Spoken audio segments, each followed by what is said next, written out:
Many people ask me how we can build leadership in children. And I always say that a leader has to be emotionally intelligent. And unknowingly a debate comes up. Are we questioning the IQ or the so-called rationality and the logics of degrees and school and academics? And I always say not at all. But one thing is for sure, that without emotion, without understanding our emotion, without applying our emotions in the right way, we will never be complete.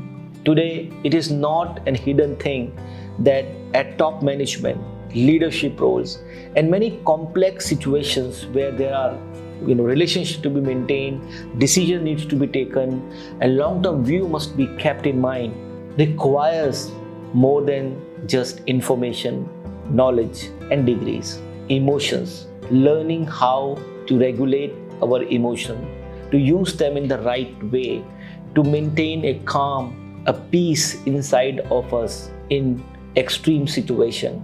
That can be difficult, and that requires somebody to have emotional intelligence. A good leader has to be emotionally well balanced. We at myEQ have made this effort. We brought this course called Plus Minus Code, which makes our children learn the nuances of varieties of emotion and how to use them intelligently. Teach your child the power of using their emotion intelligently.